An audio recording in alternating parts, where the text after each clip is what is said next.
Mesdemoiselles, Messieurs, bonsoir et bonjour pour ceux qui nous suivront en rediffusion.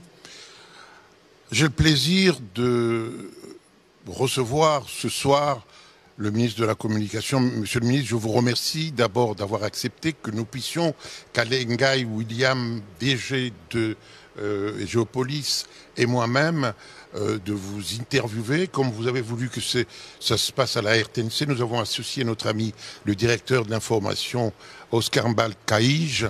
Donc, merci de votre disponibilité.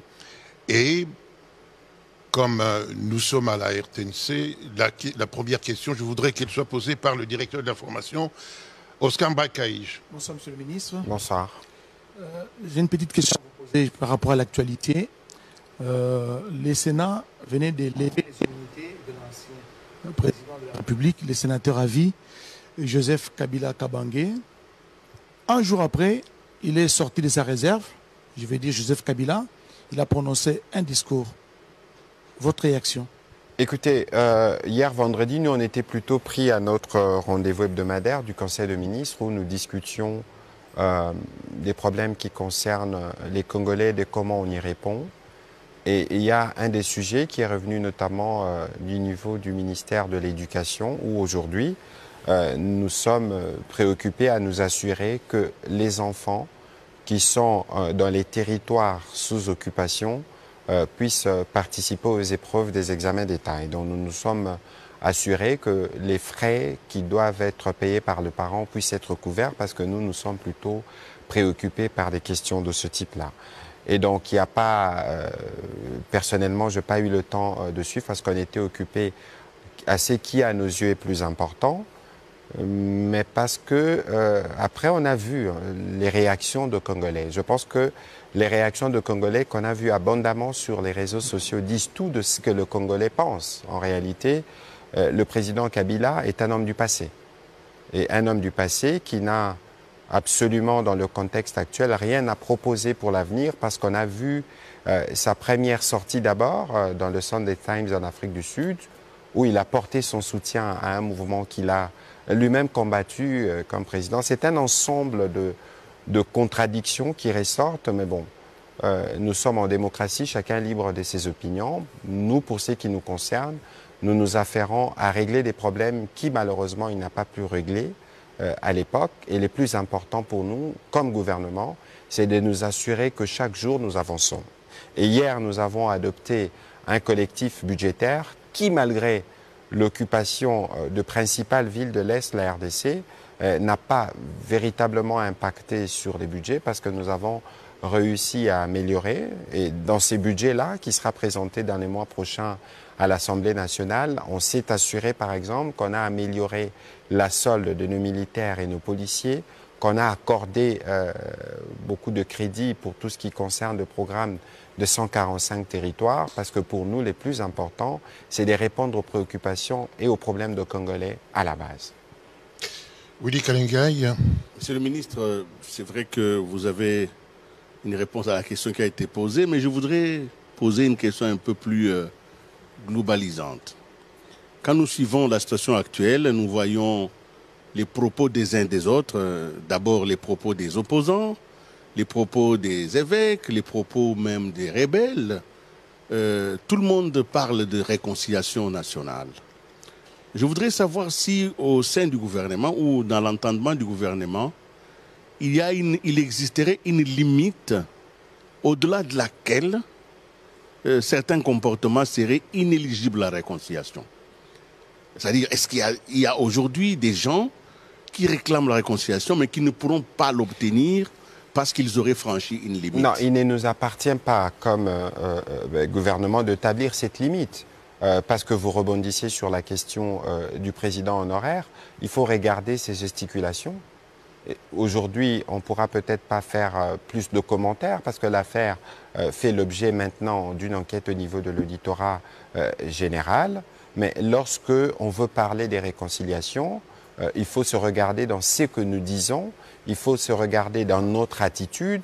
Et lorsqu'on a eu le privilège de diriger ce pays pendant 18 ans, on a peut-être une plus grande responsabilité que d'autres dans les contextes qui est le nôtre. Mais bon, fort malheureusement, il y a eu une convergence d'éléments au niveau notamment de l'auditorat militaire qui font qu'aujourd'hui, les agissements du président honoraire font de lui de fait l'une des autorités morales de ceux qui font la guerre, le groupe supplétif.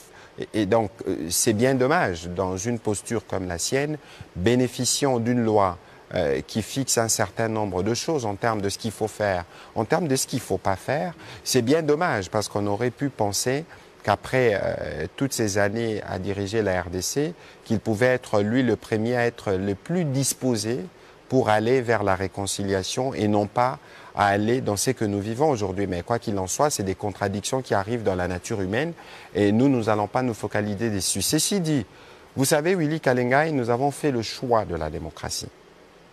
Il ne faut pas oublier, il faut regarder la nature de la crise que nous avons actuellement. Ce n'est pas une crise de notre démocratie d'abord. C'est une crise parce que nous, on a choisi de ne plus rester dans un contexte où nous bradons nos minerais, où nous faisons de compromis sur ce qui nous appartient, notamment avec le Rwanda, qui pendant de longues années a considéré, à tort, que la partie est de la RDC était les centres où ils devaient puiser leurs richesses. Si par le passé, cela a été toléré, mais dans les cadres de notre gouvernance, nous voulons avoir la plénitude du contrôle de nos minerais. C'est pour ça que nous avons notamment créé DRC Gold Trading pour nous assurer que nous maîtrisons les circuits de la production de l'or. Ce n'est pas seulement ça, mais il y a plusieurs initiatives. Vous êtes journaliste économique spécialisé sur les questions minières.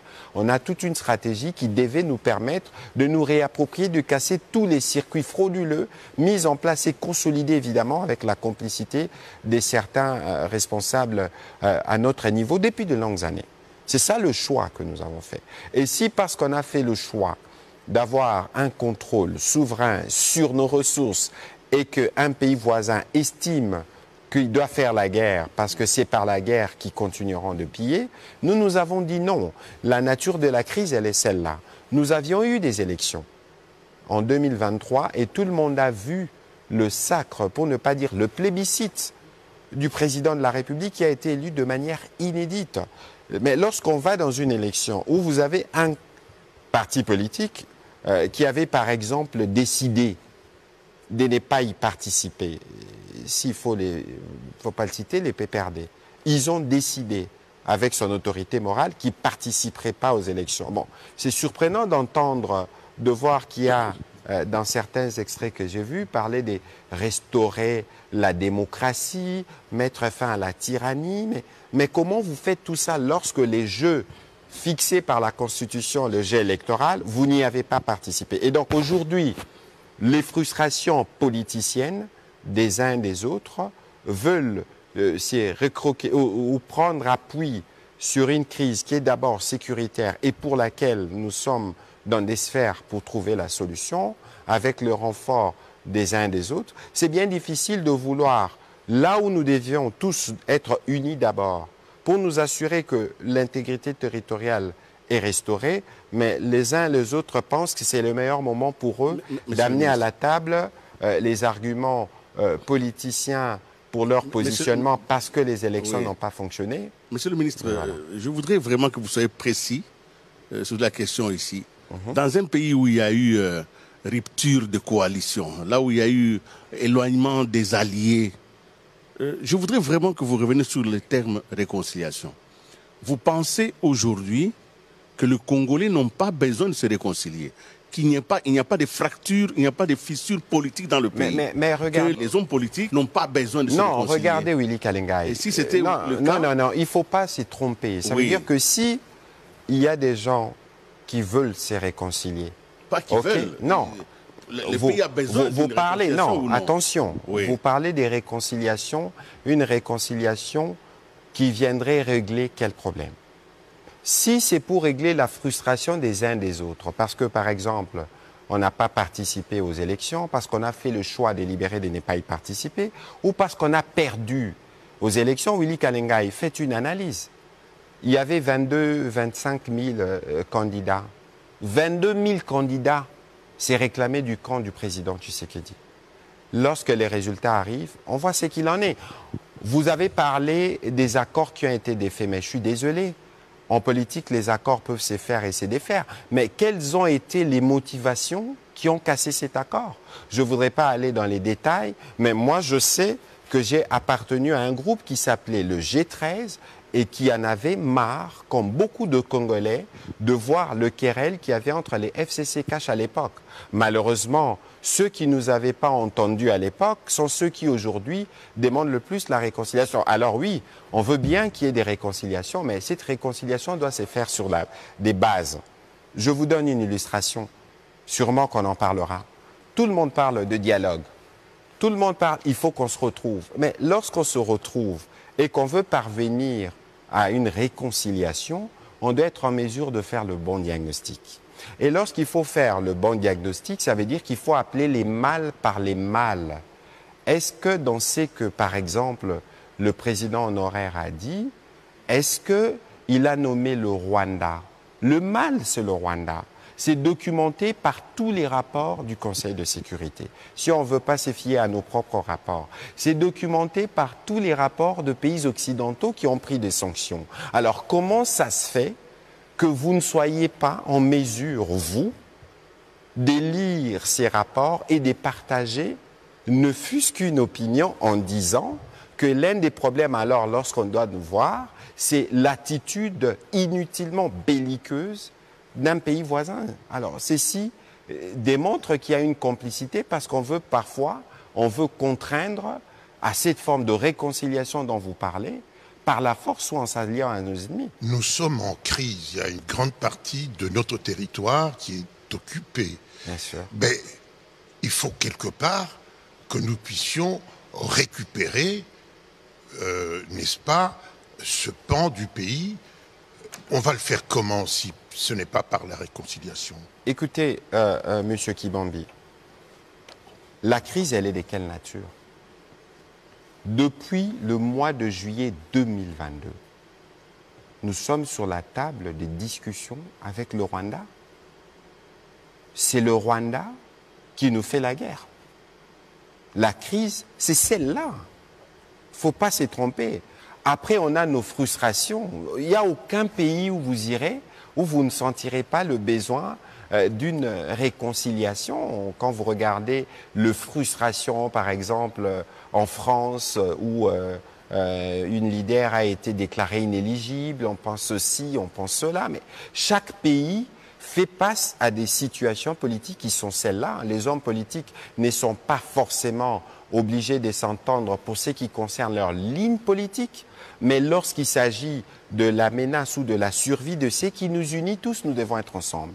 Et de ces points de vue, il y a des compatriotes qui n'ont jamais, alors jamais, un seul jour pris le courage de reconnaître d'où venait le mal. Le 15 décembre 2024, j'ai eu les privilèges d'accompagner les présidents de la République à Luanda. C'est le jour où on devait sceller l'accord. Mais qui n'est pas venu? Le président rwandais. L'origine de la crise, c'est de là. Mais ceux qui souffrent, ce sont les Congolais qui souffrent. Oui, mais évidemment, nous le premier. Parce que nous payons peut-être le prix le plus fort. Parce que tous les efforts que nous avons consentis pour commencer à régler les problèmes de Congolais à la base, la gratuité de l'enseignement, la couverture santé universelle, sont aujourd'hui malmenés parce que nous devons donner du crédit pour faire la guerre. Et donc, lorsqu'il n'y a pas un Congolais véritablement congolais, doit d'abord être en mesure de dénoncer ces mal.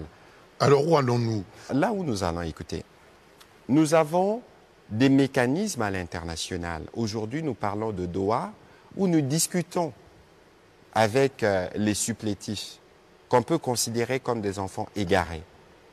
Nous discutons avec eux, avec une branche qui discute avec le Rwanda directement. Je rappelle que les discussions de Doha, avant qu'elles ne commencent entre nos experts en sécurité et la délégation du M23, a été précédée par la rencontre entre le président Kagame et le président Tshisekedi autour de l'émir du Qatar. Donc vous comprenez de qui ses compatriotes tirent l'essence de leur combat d'un président d'un pays étranger.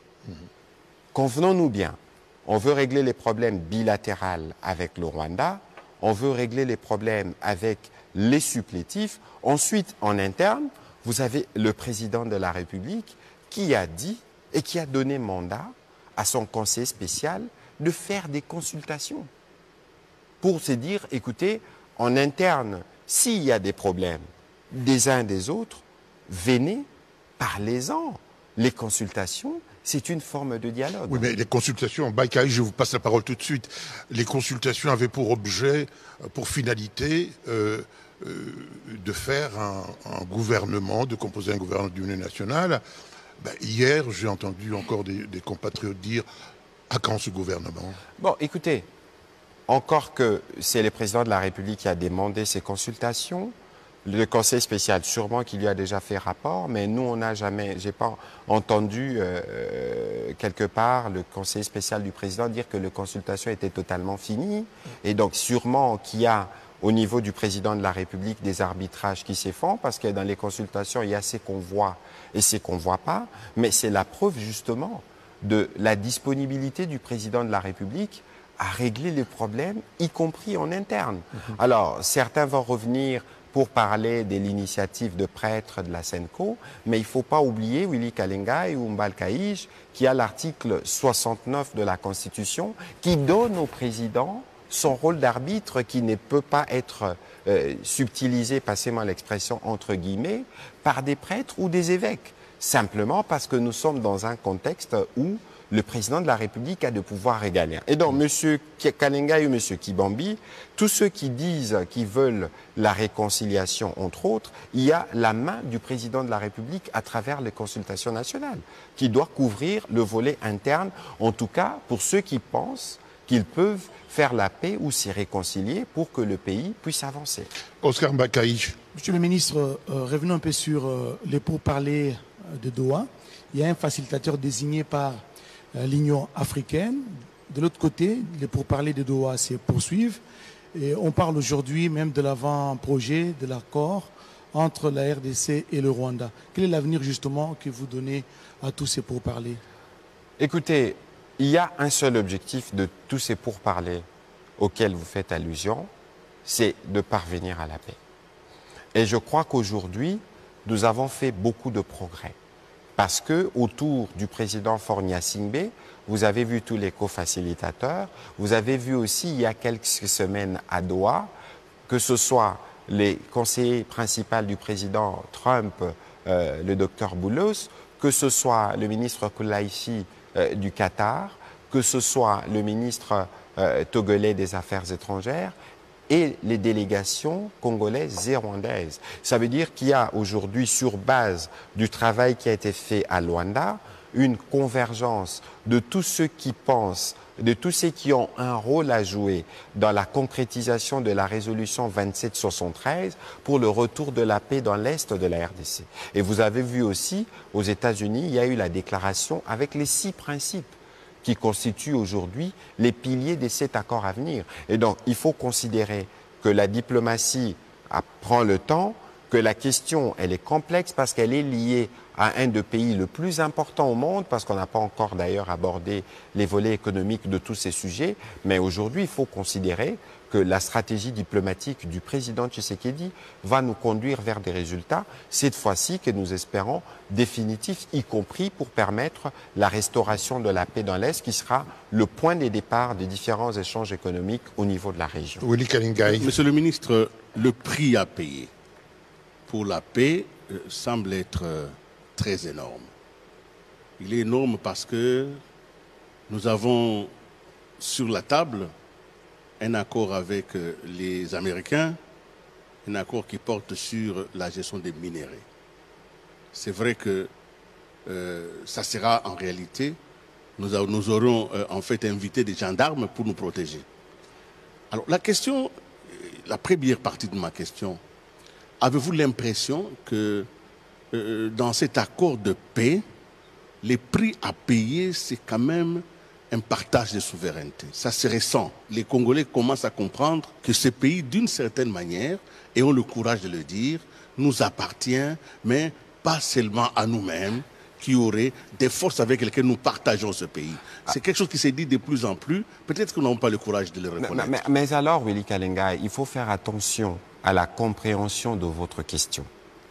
Aujourd'hui, la République démocratique du Congo, c'est dans son rôle un pays grand, un pays immensément béni, qui a les solutions du monde sur son sol. Mais les solutions du monde qui doivent partir de la RDC pour les autres pays du monde ne doivent pas y aller aux dépens des populations congolaises. Ça, c'est un fait. Je ne voudrais pas rappeler tous les massacres qui ont été commis par Léopold II pour l'exploitation de notre caoutchouc, lorsque le monde connaissait sa révolution industrielle et qu'on avait besoin des pneus, donc des LVA. Je ne voudrais pas parler de l'uranium qui a servi à la construction de bombes atomiques, ou encore de coltan qu'on utilise pour nos téléphones, moins encore du cobalt ou du lithium, ou encore de la forêt qui est la nôtre. Aujourd'hui, il faut considérer que nous sommes dans un contexte de pays-solution où, avec le président Tshisekedi, nous ne voulons plus de compromission sur ce qui nous appartient. Nous ne voulons plus des bradages. On parlait des ressources minières. Je me permets une toute petite parenthèse. On avait parlé de l'accord du siècle, souvenez-vous, il y a quelques années, avec les Chinois. Mais lorsque le président de la République a dit que cet accord a été négocié aux dépens des intérêts des Congolais, certains disaient qu'il ne devait pas s'hasarder parce que c'était des intérêts des Chinois, etc. Mais vous avez vu sa détermination, c'est que ça nous a permis de nous rapporter et Kinshasa bénéficie des rocades aujourd'hui. Ça veut dire que nous, dès lors qu'on a tracé une ligne où nous ne voulons pas de bradage, nous ne voulons pas de compromission, c'est la ligne rouge. La souveraineté sur nos matières premières, oui. Mais ceux qui doivent l'exploiter, parce que nous ne sommes pas les principaux consommateurs de ce que nous avons dans le sous-sol, doivent se faire dans les règles et pas aux dépens de Congolais. Parce que, pour vous parler du prix à payer, tous les milliers de Congolais qui sont morts récemment à Goma et tous ceux qui sont morts avant dans les aventures rwandaises étalées sur presque 30 ans, vous avez tous les souvenirs des millions de Congolais qui sont morts. Ça doit s'arrêter. Et ce qui se prépare aujourd'hui, justement, quand vous dites comme des garants ou non, aujourd'hui, nous sommes dans un échange. Mais un échange qui ne se fera pas aux dépens des Congolais. Et ça, c'est une ligne rouge. Et puis, Willy Kalenga, n'oubliez pas que dans cette région-là, on a vécu dans la paix. Monsieur Kibambi à ma gauche peut se souvenir bien plus que moi d'ailleurs de ce que était la CEPGL. Mais de la CEPGL, qui paie le plus? Ce n'était pas les Zaïre de l'époque. La CEPGL a donné comme héritage Sinelac aujourd'hui ou BDGL, qui sont des structures, des entreprises, de projets intégrateurs qui nous relient avec les pays qui seront éternellement à côté de nous. Et donc, nous avons un rôle stratégique et dans le cas de ce rôle stratégique, au regard des difficultés que nous avons sur les terrains du fait des gesticulations rwandaises, nous voulons aller avec eux à une solution et parce qu'il y a une opportunité économique qui se présente avec ceux qui sont intéressés, notamment les Américains. N'oubliez pas que l'un des fleurons de l'industrie des technologies américaines, Apple, est mis en demeure à cause justement de ce qui se passe dans l'Est de la RDC, sûrement bientôt un procès. Et donc il y a tous ces éléments qui doivent rentrer en compte et il est important que les Congolais sachent que autant on ne bradera pas un seul centimètre de notre sol, autant on ne bradera pas un gramme de nos ressources dans tout ce qui s'est fait. Monsieur le ministre, il y a quand même des priorités. La priorité, c'est la paix. Bien sûr. C'est elle qui conditionne tout. Alors, comment se fait-il que vous avez le front médiatique? Il paraît que quand vous toussez à Kigali, on ne dort pas. On a Matata Pognon, on a... comment il s'appelle, Motamba, on a l'ancien ministre de Mines, comment il s'appelle, Kabweloulou. Tout ça fait un peu désordre, excusez-moi. Écoutez, on aura peut-être l'occasion d'y revenir de manière plus précise parce que je crois que la question soulevée par Kalenga, il vaut tout son pesant d'or. Dans un contexte où nous sommes abreuvés par la désinformation, vous avez dit lorsqu'on tousse de l'autre côté, ça, parce que justement, Kigali, c'est l'empire du mensonge. On a vécu ça ici et nous avons développé aujourd'hui les stratégies qui ont fait que ces mensonges ne peuvent plus causer des dégâts, en tout cas pas beaucoup de dégâts dans notre écosystème. Mais vous savez, Monsieur Kibambi, il est important que nous tous, au-delà du piège justement des réseaux sociaux, de leur rapidité, de leur précipitation, de lire ce qui avait été convenu. Il y avait la feuille de route de Luanda à l'époque, qui a servi des piliers à ce qui s'est fait aujourd'hui à Washington. Relisez le 6 piliers. Le premier pilier parle de la souveraineté, de l'indépendance et de la gouvernance, où on reconnaît que les frontières de la RDC ne peuvent faire l'objet d'aucune révision et où nous avons la plénitude de la gouvernance dans notre pays. Le deuxième volet repose sur les préoccupations sécuritaires. C'est normal, c'est classique entre un pays voisin de mettre en place des dispositifs qui nous permettent de gérer les menaces mutuelles. Et de ces points de vue, il y a une base qui a été établie dans le cadre de la déclaration de principe. On suppose que si tout ceci se passe dans la bonne foi, les menaces sécuritaires existantes entre les deux pays pourront être traitées de la manière qu'il faut pour éviter des retombées dans ces cycles de violence. Ce n'est que dans le troisième point qu'on parle d'intégration économique, d'intégration régionale, parce que la RDC, de par sa dimension, appartient à 3 organisations. EAC Afrique centrale, EAC Afrique de l'Est, COMESA, SADC, Afrique australe. Et donc, dans ces cadres-là, avant que nous ne puissions aller faire des affaires ou penser économie et intégration régionale, nous devons avoir la paix. Et une vraie paix, et une paix durable, une paix définitive pour laquelle il faut définir les conditions et se donner des garanties réciproques. C'est ce qui a été fait et c'est ce qui s'est préparé. Donc nous pensons, M. Kalengai, que si tout ça est réuni, le reste c'est des questions. Parce qu'il faut savoir aussi que quand l'accord sera signé, ce sera les débuts du travail. Juste et donc il faut considérer, vous allez continuer, mais oui. Je voudrais ici insister sur le fait qu'il n'y a pas dans ce qui se prépare, une idée de faire un quelconque bradage ou une quelconque compromission pour ce qui concerne nos intérêts vitaux. D'accord. Je l'ai rappelé et je tiens que cela soit bien compris. Parce que c'est minéré sécurité. Si nous observons la pratique américaine en matière de sécurité, je voudrais que vous puissiez nous dire quel est le modèle finalement qui pourra être celui-là qui va nous sécuriser. Les Américains aujourd'hui sécurisent l'Europe avec l'OTAN. Après la Deuxième Guerre mondiale, ils avaient, face à la menace soviétique, ils avaient garanti aux Européens que nous allons vous protéger. Donc vous allez être de notre côté. Nous mettons des bases en Europe pour vous protéger contre l'URSS. Les Américains protègent aujourd'hui la Corée du Sud. Vous savez que face au nord, ils ont dans différentes mers, ils ont des bateaux pour protéger ce pays-là. Les Américains protègent Israël aujourd'hui en mettant effectivement des armes pour pouvoir protéger Israël. Ça, c'est ce que les Américains ont fait jusqu'à ce jour. Maintenant, je voudrais savoir si le modèle qui est en train d'être discuté, parce qu'il faudra que nous acceptions qu'on exploite nos minéraux, mais nous obtenons de la sécurité. Ça sera quel type de modèle? Qu'est-ce qui est discuté? Alors, Willy Kalengai, je ne pourrais pas aller dans ces détails parce que justement, je ne participe pas à ces discussions directement, mais que le président de la République, vous avez suivi le président de l'Assemblée nationale le dire à la suite de ce qu'avait dit d'ailleurs la Première ministre, que les moments venus, nous allons suffisamment communiquer là-dessus par rapport à ce qui se prépare. Vous avez commencé par parler de l'Europe. Je dois rappeler, vous connaissez l'histoire de la France et de l'Allemagne. La reconstruction de l'Europe a commencé par la création de la communauté du charbon et de l'acier. On a fait de l'économie. C'est parce qu'on a construit des intérêts mutuels qu'on a construit la sécurité. Et les Américains sont venus plus tard, mais tout ça, ça s'est fait sur de bases économiques parce qu'il y a des intérêts économiques, des intérêts vitaux de marché qu'il faut préserver.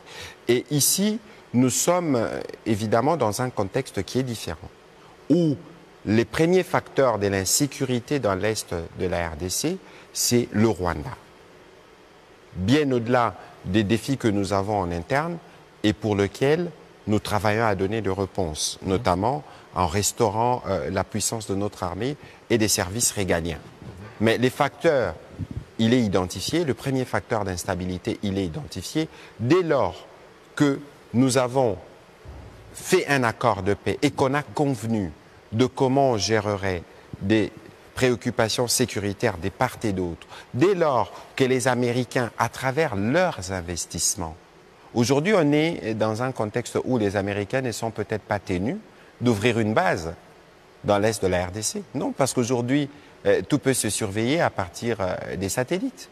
Et lorsqu'il y a des entreprises ou des capitaux américains qui viennent de manière automatique, les trublions, ceux qui font de problèmes dans cette partie du pays, dès lors que leur cas est traité et que nous avons des garanties de sécurité mutuelle qui sont faites, on ne devrait plus avoir des grosses inquiétudes. Et donc, toutes ces questions sont mises en mouvement.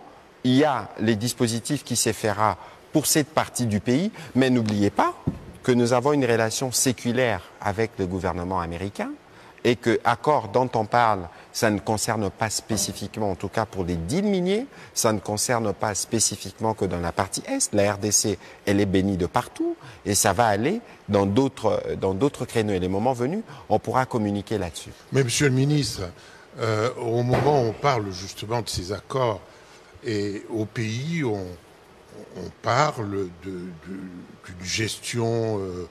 Dernièrement, l'ancien ministre des Finances a déballé. Est-ce que vous ne pensez pas que les Américains pourraient être quelque peu effrayés par une gestion telle que l'a été décrite par M. Kazadi? Oui, mais écoutez, si nous voulons véritablement apprécier les choses qui se font, je crois que les médias, vous avez une grosse responsabilité. Malheureusement, nous tous, nous sommes plutôt... contents parfois ou souvent de partager les mauvaises nouvelles, de nous regarder sous un certain œil. Je regarde M. Kalingai, journaliste économique. Il n'y a pas une semaine ou 2 semaines, nous avons encore eu un satisfecit de la revue, la énième revue du Fonds monétaire international de la Banque mondiale, ce qu'on appelle des institutions de Bretton Woods. Depuis l'arrivée du président de la République aux responsabilités, on n'en a jamais raté une. Je ne viendrai pas dire ici que notre gouvernance est parfaite. Mais dites-moi, M. Kibambi, pensez-vous que nous sommes en mesure, nous, d'influencer les jugements des experts économistes attitrés des FMI Banque mondiale lorsqu'ils viennent ici? Premier volet. Lorsqu'on parle de mines, je disais tout à l'heure, M. Kalingai, souvenez-vous, j'étais au gouvernement à l'époque aux côtés du Premier ministre Adolphe Muzito. On a failli rater l'atteinte du point d'achèvement parce qu'il y a 2 contrats pour lesquels on a fait un veto. Parce qu'il y avait sûrement des choses à cacher. Mais aujourd'hui, tous les contrats miniers sont publics. L'ITIE fonctionne. Et donc, M. Kibambi, moi, je veux plutôt relativiser. Encore que on parle beaucoup de l'inspection générale de finances. Vous avez travaillé à la présidence à l'époque, cette institution existait. Mais cette institution n'avait jamais autant revêtu de puissance. Et aujourd'hui, on n'en parle pas assez. Mais est-ce que vous savez que l'inspection générale de finances fait le contrôle en amont et en aval? Je suis ministre de la communication et des médias.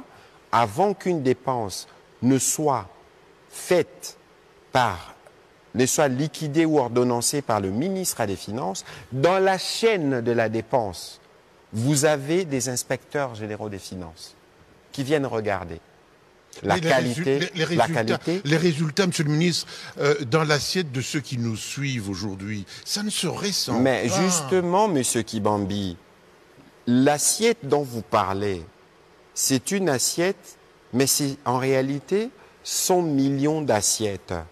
Mais dites-moi, M. Kibambi, combien d'entreprises nous avons en RDC? Parce qu'il y a évidemment la part de l'État, on parle beaucoup de climat des affaires, et il y a un effort à faire de ce niveau. Nous en avons conscience au niveau tant du président de la République que de la Première ministre, mais c'est l'initiative privée.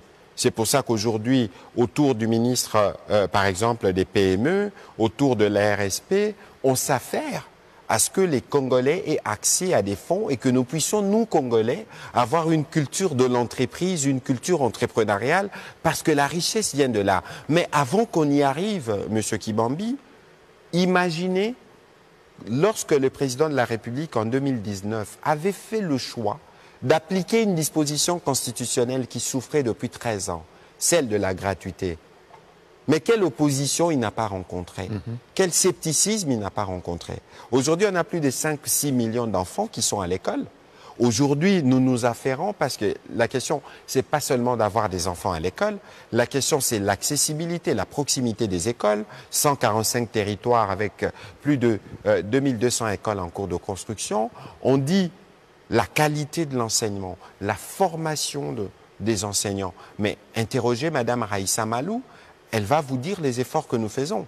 Ceci dit, nous avions des gaps importants à combler que nous n'avons pas encore comblés. On ne va pas s'ébomber les torses parce qu'il y a encore des défis à relever, mais il n'y a aucun domaine de la vie qui ne connaisse pas de croissance positive. Et ce que je dis peut être vérifié et démontré par ceux qui veulent le savoir, bien au-delà des caricatures qu'on aime bien s'écoller nous tous. Mais Excellence, Monsieur le Ministre, au lieu de copier le Visit Rwanda, pourquoi ne pas copier le modèle belge qui avait fait en sorte que il y avait, n'est-ce pas, des sociétés tout au long de nos frontières qui non seulement donnaient de la main-d'œuvre, qui donnaient du travail à la main-d'œuvre, mais qui aidaient aussi l'État en faisant en sorte que l'autorité soit présente. D'abord, M. Kibambi, nous, on va pas copier Visit Rwanda, premièrement. Deuxièmement, mais j'ai l'avantage d'ailleurs de répondre à vos questions. Dites-moi, parlons peu, parlons bien. Mais à quel moment on s'est occupé de ce pays dans les 30 dernières années? Est-ce qu'on peut en parler? Aujourd'hui, nous assumons notre part comme gouvernement. Ce n'est pas une plainte. Mais dites-moi, M. Kibambi, depuis quand les questions basiques des Congolais n'ont pas fait l'objet d'un traitement sérieux de la classe politique ou de la classe dirigeante? Mais je vous ai donné le simple exemple de la gratuité de l'enseignement.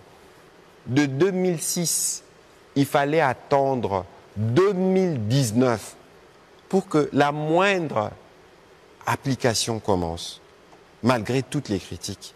Aujourd'hui, avec des enfants qui sont sans banc, dans certains coins. Mais écoutez, vous me direz, il faut commencer je par suis quelque d'accord chose. avec vous. C'est la part de l'héritage du défi à relever. Aujourd'hui, lorsqu'on parle de 145 territoires, pour la première fois, on va mettre 10 millions de dollars dans chaque territoire. Il y en a 145, c'est l'immensité du pays, où on va faire une école moderne, avec des bancs. Nous, on a été à Mutoa. Mutoa, c'est 30 km de Kalemi. À Mutoa, aujourd'hui, ils ont un dispositif, grâce aux 145 territoires, qui peut permettre à des médecins qui sont en Belgique d'intervenir ou de donner des résultats pour être diagnostics faits à Mutoa. Mutoa, 30 km de Kalemi, les gens, les femmes, perdaient la vie sur la route pour accoucher, s'il vous plaît. Vous ne pouvez pas imaginer ce que cela représente. Nous y sommes allés avec le président de la République. J'ai vu quelques critiques sur les réseaux sociaux comme d'habitude, mais le président de la République, pour un seul Congolais, il est prêt à s'y déplacer. Et aujourd'hui, au moment où je vous parle, la première ministre séjourne à Kananga, puis elle sera à Chikapa, parce que nous voulons apporter des réponses de fond que nos prédécesseurs, je suis désolé, ne l'ont pas fait. Même en termes de redevabilité, M. Kalenga et moi, on n'a jamais fait mieux que nous avant en termes de redevabilité pour ne fût-ce que dire au peuple ce que nous faisons et les difficultés que nous rencontrons. Autosatisfaction, vous en avez le droit. Autosatisfaction, sûrement pas, mais c'est la réalité. La réalité. Oscar Mbakari. Nous en parlons. Monsieur le ministre, nous étions avec vous à Kalemi, notamment Mutoa. Je voulais qu'on revienne un peu sur ces partenariats stratégiques entre la République démocratique du Congo et les USA, avec ce qu'on appelle aujourd'hui les deals sur les minéraux.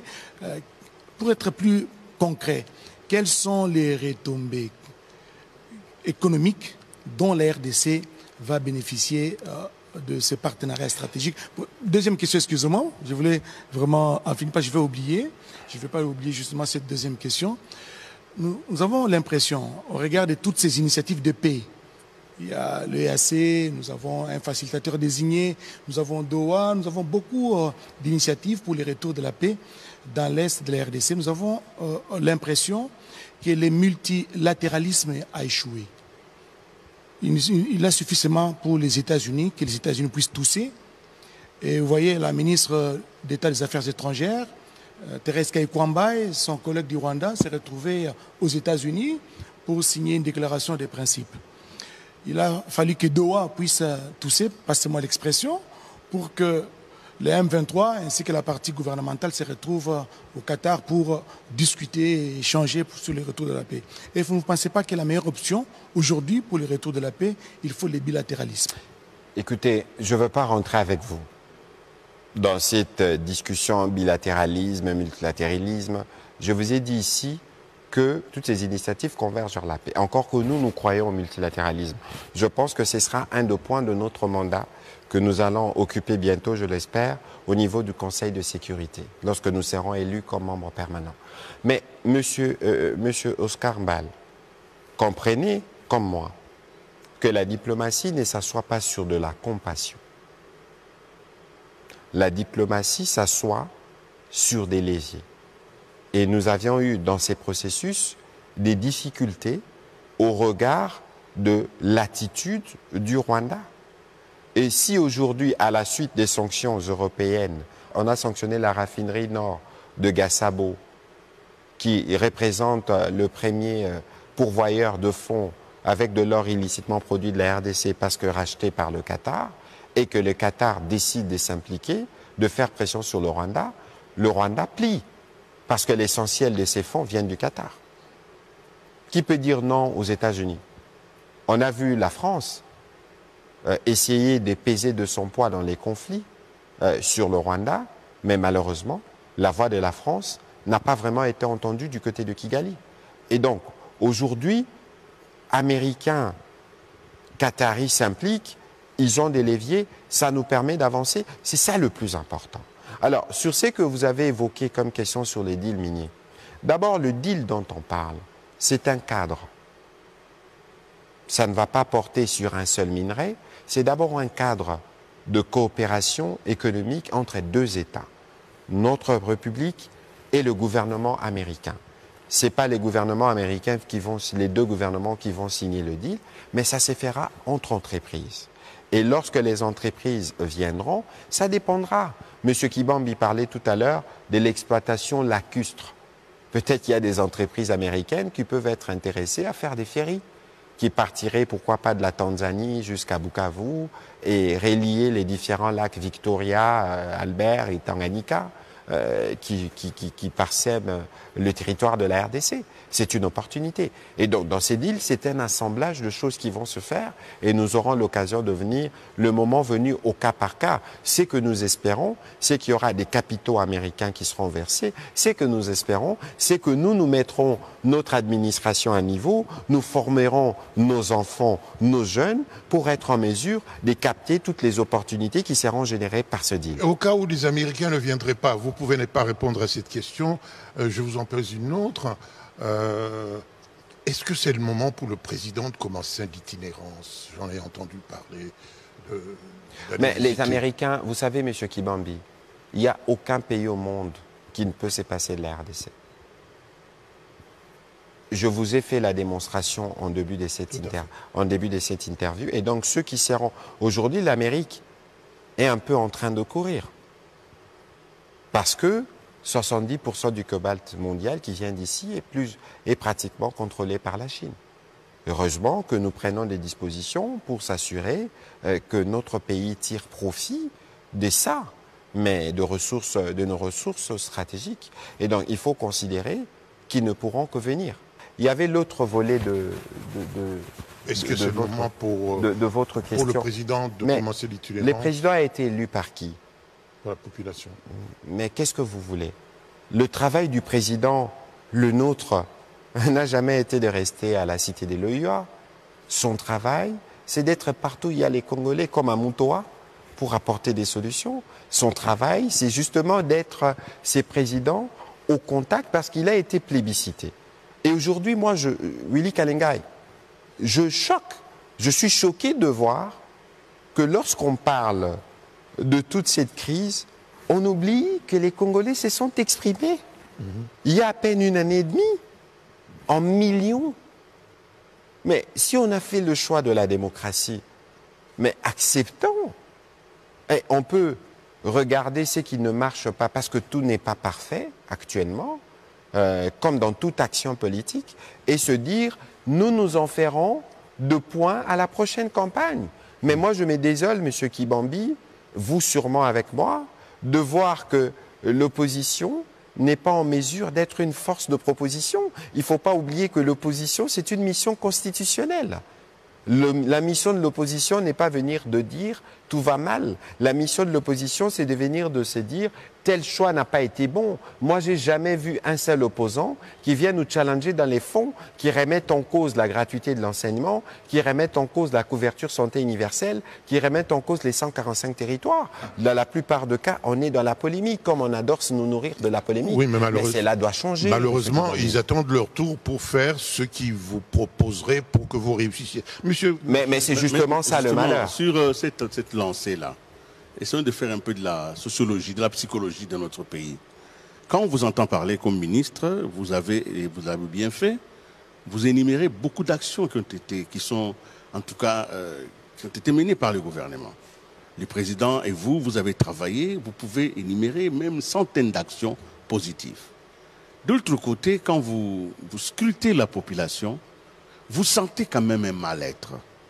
Comment une population pour qui on a fait tant de choses continue à se sentir mal? Les Congolais, je sens ça comme... Moi, je parle de sociologie. Sommes-nous capables, en tant que peuple, de reconnaître les biens qui nous est fait? Parce qu'en réalité, si le peuple se sent toujours mal, malgré les bonnes choses qu'on fait pour lui, nous sommes dans un grand malentendu.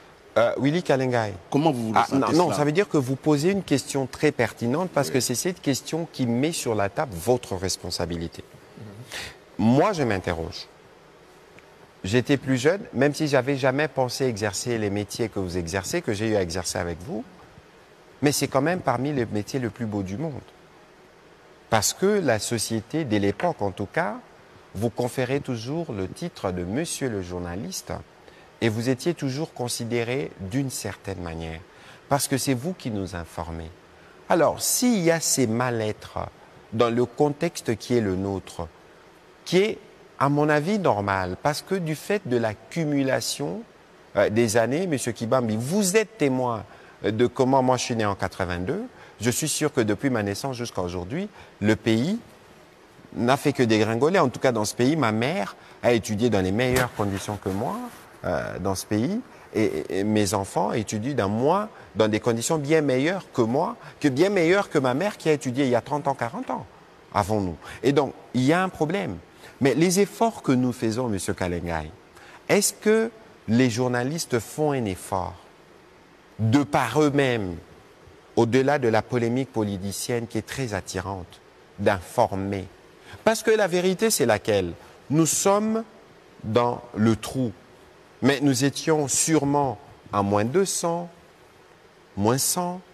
Aujourd'hui, on est peut-être à moins 80. Mais nous avançons. Mais parce qu'on n'est pas encore sorti du trou, les gens ne perçoivent pas. Mais si les gens sont informés, le parent, moi j'ai vu des témoignages de parents. Un ami qui est venu me dire, ma grand-mère a reçu sa retraite. Vous savez ce que ça représente.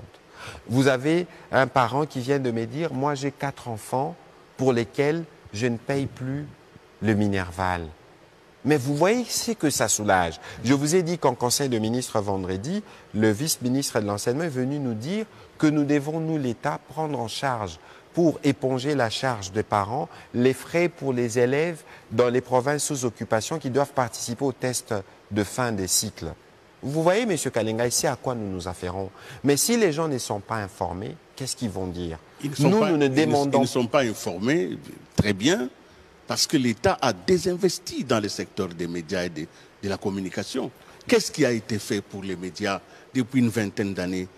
Les journalistes se débrouillent. Mais c'est justement... L'État ne fait rien pour la presse. C'est justement à quoi nous sommes... pour la presse privée. C'est justement à quoi nous sommes engagés, vous et nous, depuis que nous sommes arrivés à la tête de ces ministères. Monsieur Kalenga, il y avait une loi de 96 qui a été remplacée par une loi que vous avez bien voulu baptiser loi Mouyaya, 27 ans plus tard. Et nous avons un président de la République qui a fait le choix clair de la démocratie, de la liberté d'expression. Cette année, il a démontré qu'il est encore à nos côtés. Mais il faut regarder les contextes généraux parce que la presse n'évolue pas dans un monde isolé. Vous voulez quoi, Monsieur Kibambi, qui hier était patron de Tropicana, pouvait avoir une manne publicitaire de 1 million de dollars. Aujourd'hui, avec 300 chaînes, je ne sais pas... 232. 232 chaînes, président de l'ANEAP, merci de la précision. Mais la manne publicitaire se partage à combien? Vous voyez, M. Kalenga, nous avons tous des défis. Ça veut dire qu'aujourd'hui... Le rôle de l'État est si important et de la presse. Attention, le rôle de l'État, oui, nous l'assumons. Aujourd'hui, nous travaillons avec les organisations professionnelles parce que d'abord, ces médias, il faut les identifier. Ces journalistes, nous espérons que dans les prochains mois, avec l'UNPC, on réussira à redonner la carte de presse pour voir quel type, parce que nous finalisons la loi sur les statuts du journaliste, quel statut on va lui donner dans une société qui a besoin de la bonne information, dans un contexte où les métiers du journalisme est menacé avec l'arrivée des réseaux sociaux et tous ces brebis galeuses qu'on appelle un mouton noir. Il y a des défis et dans ces défis, il y a une part de responsabilité qui est la nôtre. Nous avons déjà démontré que nous la faisons. Nous allons continuer à la faire, mais il y a une part de responsabilité qui est la vôtre, oui, monsieur en le tant ministre, qu'acteur, pour que nous puissions, de manière concertée, voir ce que nous voulons avoir comme écosystème médiatique. Monsieur le ministre. Oui, monsieur Kibambi. En tant que président de la NEAB, on va m'en vouloir sûrement. Je vous assure que dans ce pays, il existe encore de très bons journalistes. Cet éparpillement-là fait en sorte que... je serais... non, je ne dirais pas que je serais à votre place. Moi, je crois qu'il y a des mesures à prendre pour réduire, n'est-ce pas? Comme la fusion, accepterez-vous d'avaler M. Kalenga ou accepterez-vous d'être avalé par M. Kalenga? Vous savez, je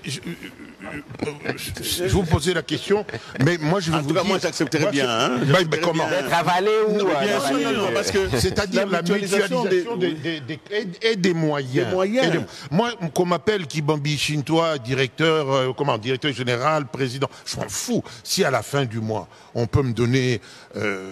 parce que vous touchez, enfin, un peu moins. Mais moi je ne serais pas fâché. Mais M. Kibambi, M. Kalenga, je pense que cette conversation, nous l'avons commencée, nous allons la continuer. Parce que je pense comme vous que pour un pays comme la RDC, on a besoin de grands médias. Aujourd'hui, même pour la télévision nationale, on a commencé un programme de modernisation qui, pour moi, n'est même pas encore à 10%. Parce que la modernisation de la télévision nationale comme de l'ACP ne concerne pas que Kinshasa, elle doit se faire sur toute l'étendue du territoire national. Et les médias privés doivent être renforcés parce que vous assumez un rôle social qui est important et qui nous aide, en tout cas en apportant de bonnes informations à nos populations et en luttant contre la désinformation. On va aller rapidement, je crois que c'est le dernier tour de... Oui, monsieur le ministre, j'ai peut-être sera ma dernière question, comme ils disent les derniers tours de table. Monsieur le ministre, je voudrais savoir quels sont les préalables pour que le gouvernement octroie enfin à la presse l'aide publique comme c'est fut dans les temps. Quels sont les préalables? Bon, écoutez, le premier préalable, c'est d'arriver à identifier les médias. L'autre préalable, c'est d'arriver à convenir. Nous avons fait les états généraux, nous avons une boussole et nous avons d'ailleurs convenu, dans les cas de discussion que j'ai avec mes collègues du gouvernement, de voir de quelle manière on va relancer le comité de suivi pour que nous puissions nous accorder sur le plan de la manière dont on va fonctionner. Mais il faut considérer que pour nous, dans un cadre démocratique qui est le nôtre, si nous voulons la consolider bien avancée, on ne peut pas le faire avec des médias qui ne soient pas au point. Moi, je reviens un peu sur les questions de justice, parce qu'on en parlait un tout petit peu. Aujourd'hui, on parle tellement des millions détournés, l'opprobre est poussé sur des ministres en fonction, des demandes de levée d'immunité, des poursuites sont là. Alors, je voudrais savoir si cette montée en puissance d'une demande de plus de justice est maîtrisée, ou bien c'est des guerres des palais, simplement. Bon, écoutez, M. Kalengay, je ne voudrais pas regarder les choses sous le prisme de guerre de palais, mais je voudrais regarder les choses sur le prisme d'une responsabilité que nous avons tous. Parce que vous savez, dans tous les pays du monde, il y a deux chiens méchants. Les médias et la justice. Je ne voudrais pas faire le relais de l'opinion du président de la République exprimée plusieurs fois sur la justice. Mais je pense que les magistrats, plus que nous tous, sont interpellés parce que c'est eux qui administrent la justice. Et s'il y a des cas qui nécessitent, en tout cas, que la justice s'implique, il faut laisser la justice s'impliquer. La difficulté que nous avons dans les siècles d'aujourd'hui, c'est que nous avons, avant même d'arriver au tribunal, au sens judiciaire du terme, les tribunaux de l'opinion. C'est dans les tribunaux de l'opinion où aujourd'hui tout le monde est acteur que parfois on fait les procès, on condamne, y compris les innocents. Parce qu'il suffit qu'il y ait le moindre soupçon lorsque vous êtes revêtu d'un mandat public pour que les gens pensent que c'est vrai. On a vu plusieurs exemples ici. Et donc, il y a évidemment un travail à faire du côté des magistrats. Ils en sont conscients. Il y a un travail à faire au niveau du gouvernement parce que la justice, justement, elle doit être rendue dans les conditions des justices, si je peux me permettre, d'équité. C'est un défi pour lequel le président de la République est pleinement mobilisé. Je pense que ce soit pour les secteurs de la justice ou pour les autres secteurs, il y a une volonté pour que ces secteurs puissent jouer le rôle qui est le leur dans l'équilibre sociétal. Monsieur le ministre, si vous avez accepté cette interview, c'est pas pour rien, c'est parce que vous aviez des choses à dire à l'opinion. Quelles sont les choses que nous ne sommes pas parvenus à vous faire dire, à vous faire parler, et que vous auriez voulu communiquer à l'opinion? Mais je crois que la chose la plus importante, parce qu'on finira jamais de parler, c'est la politique est aussi une fonction parlante, c'est de continuer à faire confiance au président de la République. Moi, parfois on m'appelle Monsieur Narratif, mais les gens ne se rendent pas compte de changements qui sont en train de se produire dans ce pays. Je peux vous donner des illustrations. Lorsque je vais en Belgique, notre ambassadeur en Belgique me propose de circuler avec un véhicule de l'ambassade. Lorsque je vais à Paris, c'est la même chose. Ce n'est sûrement pas suffisant, mais c'est un exemple pour dire que dans la diplomatie, qui est un domaine essentiel de notre rayonnement, il y a un travail qui a commencé. Lorsque on parle de l'armée, moi je suis très sensible sur les questions de l'armée, pas que seulement. Je suis auditeur du CHESD, où j'anime régulièrement des modules de formation aux différents auditeurs qui viennent, mais parce que l'armée et les services de sécurité, c'est le premier corps que ces pays doivent avoir. Lorsque vous avez 9 voisins qui ont tous des appétits orientés vers vous, lorsque vous avez 10 500 kilomètres de territoire, lorsque vous avez des assets ou des richesses évaluées à plus de 24 000 milliards de dollars, il faut des services de sécurité. Et lorsque je regarde ces secteurs simplement, je vous parle comme parlementaire, depuis 2012, on parlait de loi de programmation militaire, il fallait que le président Tshisekedi arrive pour que cela devienne une réalité. Aujourd'hui, nous avons une loi de programmation. Récemment, vous avez suivi les vice-premiers ministres de l'Intérieur en parler pour la police. Nous avons commencé à régler des problèmes. Mais pour l'armée, M. Kibambi, la RDC avec 100 millions d'habitants, notre armée, c'est au moins 500 000 à 1 million d'hommes. Mais aujourd'hui, quel est le rapport à l'armée que nous avons? Nous travaillons beaucoup, Bendele Koyate, tout pour la patrie, pour restaurer. Et aujourd'hui, nous sommes plutôt contents de voir qu'il y a des pas importants qu'on a fait dans l'amélioration de l'image de notre armée. Oui, mais en même temps, on dit c'est peut-être dans la rue, que l'argent que vous défalquez pour l'armée est détourné. Est-ce que c'est vrai ou c'est faux? Non, mais parce que M. Kibambi, peut-être qu'il faut faire un tour à l'auditorat pour vous dire le nombre de procès qu'il y a là-bas.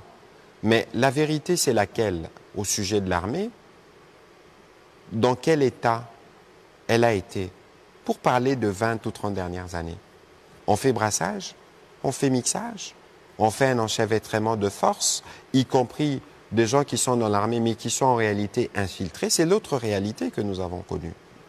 Et des comportements des coopérants qu'on a vus. Mais le mal, on l'extirpe. Mais le mal, on l'extirpe progressivement. Aujourd'hui, moi, je note qu'il y a des progrès importants qui sont faits. La difficulté que vous savez, M. Kibambi, qu'on a eue, parce que vous faites la guerre en même temps. Vous devez faire la guerre, vous devez faire la réforme, vous devez lutter contre la corruption, vous devez contrôler les effectifs. Le président de la République, j'étais du voyage en juin 2021 à Bunia, lorsqu'il a dit, il a reconnu que les effectifs qui ont été annoncés ne sont pas les effectifs véritablement alignés. Et depuis, on travaille. Tout ça, c'est un travail qu'on a hérité, qu'on améliore.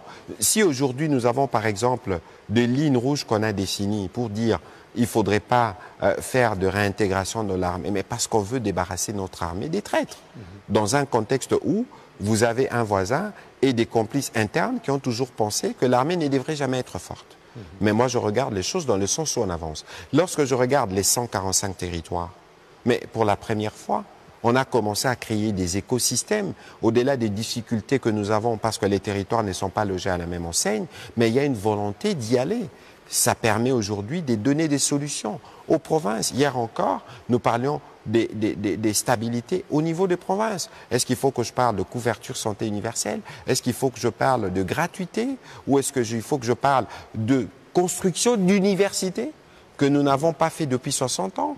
Monsieur Kibambi, il y a beaucoup à dire sûrement, mais moi je me satisfais plutôt de voir qu'au-delà de toutes les difficultés, qu'au-delà de toutes les contraintes, nous avons un commandant de bord, un commandant suprême qui tient le bateau, qui, contre vents et marées, l'amène à l'accostage pour les biens du peuple congolais. Monsieur le ministre, je vous remercie au nom de mes collègues d'avoir accepté. Willy et moi, nous vous avons demandé cette interview, elle ne devait pas se passer aujourd'hui, parce qu'il ne faut pas qu'on croie que c'est parce que M. Kabila a parlé qu'on a fait cette interview. C'est depuis la semaine dernière qu'on vous a demandé que vous ayez accepté.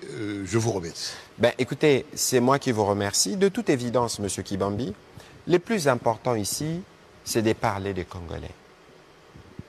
Et dans l'histoire, parce que vous avez encore évoqué le président Kabila, il y a les tribunaux de l'histoire. Vous savez, les hommes politiques ne valent véritablement que par l'histoire.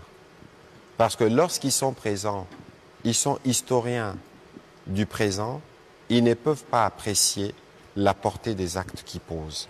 Et aujourd'hui, je pense que sur le président Kabila, les Congolais ont une opinion toute faite parce qu'on sait le juger, dès par les actes qu'il a posés. Et dès par la nature de ces actes, malheureusement, la ligne prise, c'est une ligne qui détruit même ce qui aurait pu être considéré comme acquis. Et c'est bien dommage. Je ne voudrais pas en faire un chapitre parce que ce n'est pas les sorts des individus qui nous intéressent, là où on veut parler du Congo. Je voudrais revenir sur un point essentiel. Dans tout ce qui se passe, M. Kalengai, aucun intérêt de la RDC ne sera bradé. Dans tout ce qui se passe, aucune frontière, aucun centimètre ne sera concédé. Et dans tout ce qui se passe, la République démocratique du Congo sortira vainqueur. Je vous remercie. Merci, Monsieur le Ministre, Mesdames, Mesdemoiselles, Messieurs. Et cette émission que vous avez suivie avec passion, je l'espère, est terminée. Merci Oscar Mbaïkaïj, merci William ou Willy Kalengai. Et franchement, merci de votre disponibilité. Merci beaucoup. Depuis ma naissance, lorsque je suis commis vraiment responsable de la boye, je n'ai pas d'école et puis je suis je me retrouvais dans la carte de l'école. Est-ce qu'ils ont apporté du sonine? C'est Congo, Adamuto Oyo, Azoyana, un message à ma belle. Mais biso bikolo nyonso to ya Congo il faut to tala bomoko.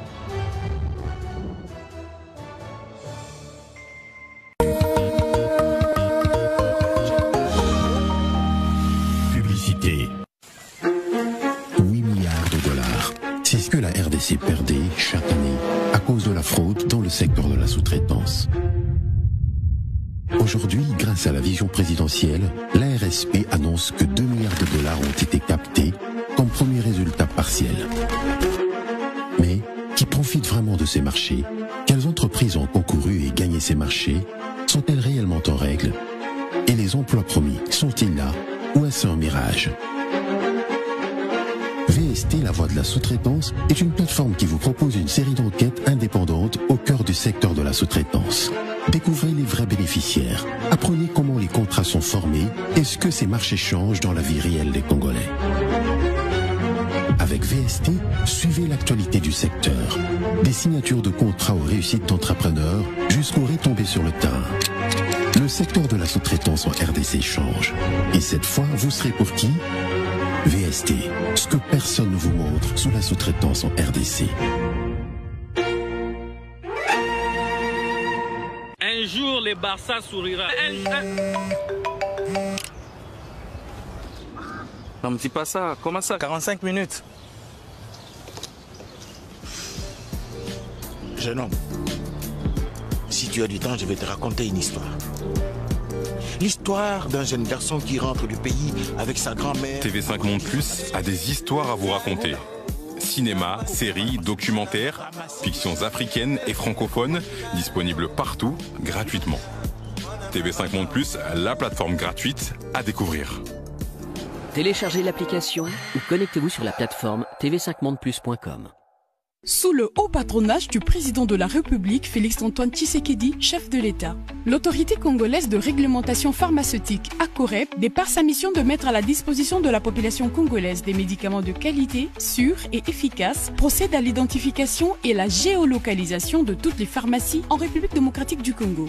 Cette opération administrative et technique débute ce lundi 12 mai 2025 dans la ville-province de Kinshasa. Les établissements de dispensation de médicaments doivent être implantés de façon équilibrée sur tous les territoires nationaux et particulièrement dans la ville-province de Kinshasa. Les médicaments ne sont pas des produits comme les autres. Ils sont utilisés pour prévenir et traiter les maladies ainsi que protéger la santé publique. Voilà pourquoi, dans une pharmacie, les pharmaciens d'officine ne vendent pas les médicaments, mais ils les dispensent. La santé n'a pas de prix, dit-on. Les pharmacies doivent répondre aux exigences de conditions de conservation de médicaments. Les conditions de conservation sont la garantie de l'efficacité du médicament et de la bonne santé de notre population. Message de l'autorité congolaise de réglementation pharmaceutique, ACOREP.